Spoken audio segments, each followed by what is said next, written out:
Dark and Darker Mobile is a ruthless dungeon crawler where teams dominate the battlefield.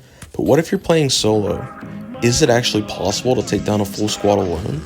Today, we're diving deep into the mechanics, strategies, and the cold hard truth about whether or not you can truly solo a squad. Let's get into it. But before we talk about how to solo a squad, we need to understand the biggest challenges that make it so difficult. First, if you're outnumbered, you're outgunned. The most obvious issue is numbers. You're facing multiple enemies who can cover each other, revive teammates, and surround you. There's also a gear disadvantage. Squads usually split loot, meaning they gear up even faster than the solo player. And there's no room for mistakes. Squads can recover from bad plays, but as a solo, one mistake can mean instant death. But even with all these challenges, it is possible if you play smart. So if it's so difficult, how do some players actually pull it off? It comes down to three key factors. The first being the right class. Not all classes are built for solo squad wipes, but here's some of your best options. Number 1, the Rogue. He's got high mobility, invisibility, and backstabs. Number 2, the Ranger. He's got ranged attacks, traps, and kiting potential. And number 3, the Fighter. He's got heavy armor, sustain, and shield blocking. So let's talk about ambushing and positioning. You can't fight a squad head on. You have to play like a hunter. You gotta use the environment. Hide behind doors, wait near choke points, or attack from high ground. You gotta separate the squad. Bait enemies one by one instead of taking them all at once. So what about engagements? Timing is everything. You need to pick your fights when the squad is either weak or distracted.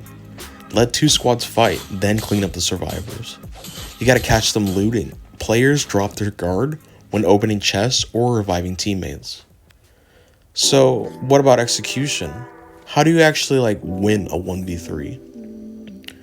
First, you gotta isolate the first kill. Your goal is to take out one enemy before the squad even realizes what's happening. Use traps and stealth, and set up a surprise attack before engaging. Step 2, force a 1v1, not a 1v3. And after the first kill, use doorways, pillars, or terrain to force enemies into one-on-one fights. Close doors behind you. This can slow down enemy movement. And use corners. Make sure only one enemy can see you at a time. Step 3, keep moving and finish fast. You can't stay in one spot for too long, or the remaining squad mates will reposition and outplay you. You gotta hit a hit and run. If you can't finish them all quickly, reposition and reset the fight. So what's the final verdict? Is it really possible? Can you actually solo a squad in Dark and Darker Mobile? The answer is yes, but only under the right conditions. When is it possible? Number 1, if you ambush them before they react. Number 2, if you use the environment to separate them. And number 3, if they make a mistake or panic. When is it not possible? Number 1, if you're caught in the open. Number 2, if they're a well-coordinated team.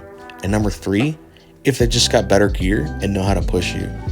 So even the best players won't win every 1v3, but with the right class, strategy, and patience, you can make it happen.